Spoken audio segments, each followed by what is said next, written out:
ఒక దెబ్బే కొట్టక్కర్లా, అంతకన్నా చాలా పవర్ఫుల్, అంతకన్నా బాధ పెట్టే మాట ఉంటుంది. మరి ఆ మాటలు మాట్లాడి ఇంకా మాట్లాడుతున్న తర్వాత కూడా దీన్ని ఎందుకు సహించాలి? ఆ, నమస్కారం అండి మీకు, అలాగే నమస్కారం. ప్యానెల్లో ఉన్న ఇద్దరు మిత్రులకి, ఏబిఎన్ వీక్షకులందరూ కూడా. ఇది ఇప్పుడు ఛాలెంజ్ అంతా ఇదే కదండి. నేను అంటుంది ఏంటంటే, ఇప్పుడు ఆంధ్రప్రదేశ్ కున్న దరిద్రం ఇది. ఈ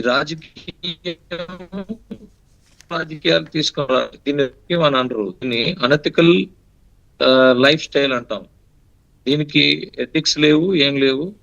ఇది అడ్డదారిలో ఇప్పుడున్న, అంటే రోజు రోజుకి వచ్చే మార్పుల్ని, ఆ మార్పుల్లో ఆ, మనం ఎలా బతకాలి, మనం స్వార్థం ఎలా చేసుకోవాలనే దాని మీద జరిగే ఒక ఇది ఆ, ఒక సంఘటనలు ఇవన్నీ.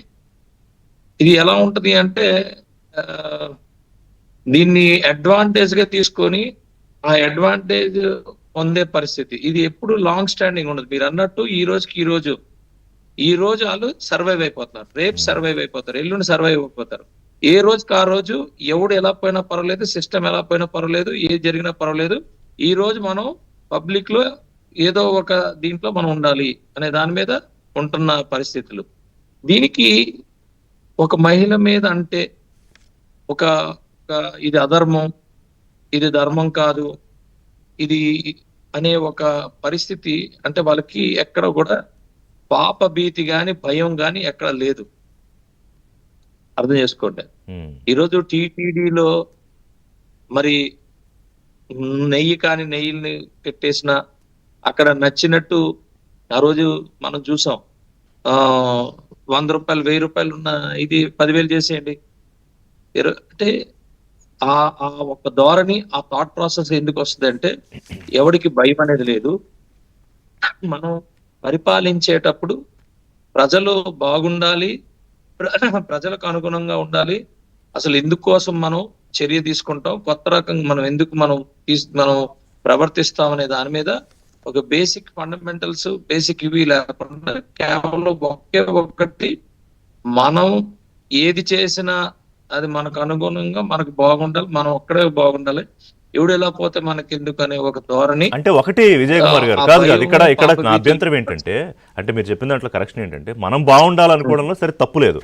మనం బాగుండాలి, మన పార్టీ అధికారంలోకి రావాలి, అది రాజకీయం చేస్తే తప్పు లేదు. రాజకీయ పార్టీ రాజకీయం చేస్తుంది. కానీ ఈ రాజకీయం ఏంటంటే, అమరావతి మీద, మహిళల మీద, రాష్ట్ర ప్రభుత్వ విధానాల మీద ఒక చెత్త వాగాలి.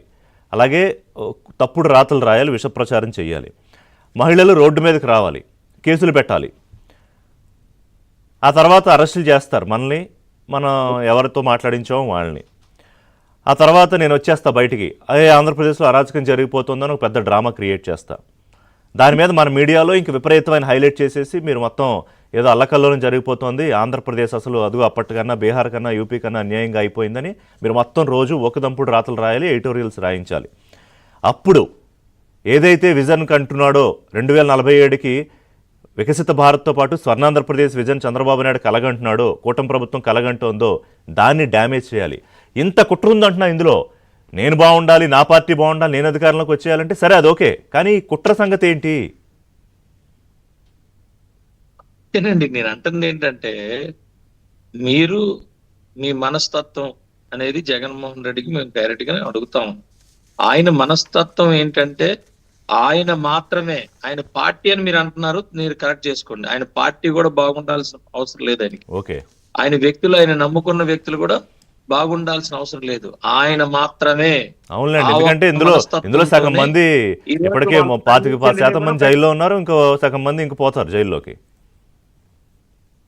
అదే అంటున్నానండి. నేను అంటుంది ఏంటంటే, ఆయన కవచంగా చేసుకుంటాడు, ఆయన చుట్టూ ఉన్న వాళ్ళందరినీ కవచంగా చేసుకుంటాడు.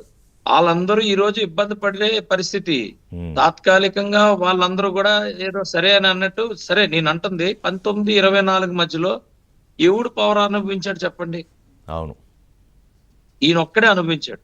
ఈయనతో పాటు ఇద్దరు ముగ్గురు ఈయనకు వత్తాసు పలికి, ఈయనకి ఏదైతే ఏజెంట్లుగా ఉన్నారో వాళ్ళు మాత్రమే అనుభవించారు. అంతే తప్పితే ఎక్కడ కూడా ఎవడు అనుభవించలేదు. నేను వాస్తవం చెప్తాను. మరి సర్పంచులు ఈ రోజు ఈ సంవత్సరం పాటు సర్పంచులుగా గౌరవించబడ్డారు. మీకు ఎగ్జాంపుల్ చెప్తానండి. ఈ సర్పంచులు ఒక్కడు కూడా ఈ రోజు అంటే మాకు మాకు 3 సంవత్సరాల పాటు మేము వైఎస్ఆర్సీపీలో ఉన్నాము, ఏ రోజు కూడా మాకు ఒక పని అవ్వలేదు, ఒక ఇది అవ్వలేదు, ఈ రోజు అవుతుందనేది బాహాటంగా మాకు చెప్తున్నారు. నేను అంటుంది పక్కన పెట్టండి, 151 సీట్లు వాళ్ళకి ఇచ్చిన తర్వాత ఎంతో మంది వాళ్ళని నమ్మి ముందు ఓటేసి వాళ్ళ పక్కన నిలబడిన వాళ్ళందరూ ఈ రోజు పార్టీ మారుతున్నారంటే వాళ్ళు ఏమంటారు, చాలా మంది ఏమంటారు గ్రామాల్లో, ఈ మధ్య కాలం పెద్దది గ్రామాల్లో ఏమంటారు, చూడు ఏ పార్టీ వస్తే ఆ పార్టీకి వెళ్ళాడు అంటారు. కానీ ఈ మనం మంచి పార్టీ వెనకాతలు మనం ఉన్నాము, లేకపోతే మనం ప్రజల కోసం సేవ చేయాలంటే రాజకీయంకి వచ్చామనేది ఉండాలి కదా. నేను ఇక్కడ మీకు ఒకే విషయం మీకు చెప్తా ఉన్నానండి. మహిళల్ని అంటున్నారు మీరు, అన్నిటికీ ఫండమెంటల్ ఒకటి మాట. నేను ఒక ఎమ్మెల్యేని, ఒక శాసనసభ్యుడిని. నేను శాసనసభ్యుడు, నాకు 50,000 మెజారిటీతో నేను ఎమ్మెల్యేని అయ్యాను ఈరోజు.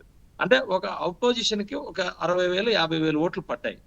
అలాగని చెప్పి ఆ 50,000 60,000 నాకు సంబంధం లేదని వాళ్ళని రాచి రంపాన్ని పెట్టి వాళ్ళని ఇబ్బంది పెట్టడం అనేది నాకు ఎలాగొస్తుంది, ధర్మం ఎలాగొస్తుంది? ఈ నియోజకవర్గానికి నేను తండ్రి స్థానంలో ఉన్నాను. నేను దుష్ట శిక్షణ శిష్ట రక్షణ చేయాల్సిన దీంట్లో నేను ఉన్నాను.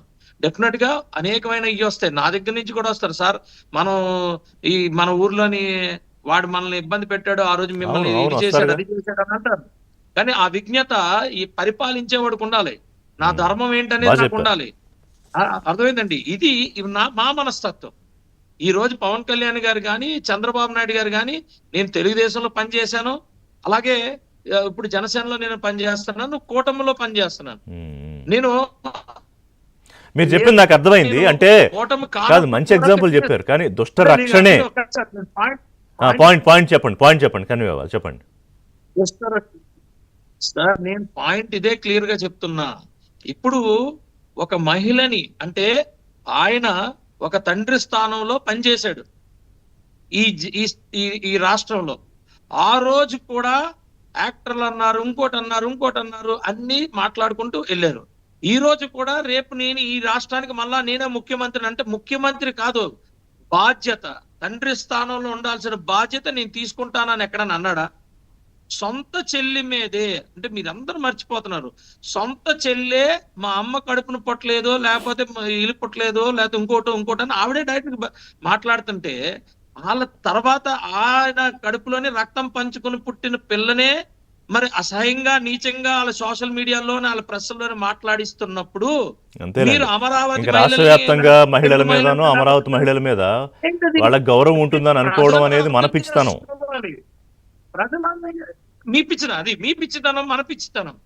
మీరు ఇప్పుడు మేడం కూడా నన్ను ఇలా అన్నారు, నన్నే అమ్మ మీరు ఒకసారి ఆ షర్మిల గారిని చూడండి, ఆవిడికి జరిగిన అంత అవమానం సొంత అన్నే అలా మాట్లాడిపిస్తే ఇంకెవరిని పెట్టుకుని అన్న అంటే ఇంకా అన్న అంటే కదా, అన్న అంటే తండ్రి తర్వాత తండ్రి కదా అన్న అంటే. ఇంకా అంటే తండ్రి అలా కాదండి, భర్త కన్నా కూడా ఏదైనా ఉంటే అన్నే. అవును, చెప్పుకుంటారు. అన్న అనేది ఇంకా చెల్లెలు, అక్క అనేది పక్కన పెట్టండి. చెల్లి అంటే ఎంత ప్రేమ ఉండాలి, ఎంత ప్రేమ ఉండాలి. అలాంటి సొంత చెల్లినే మీరు చెప్పింది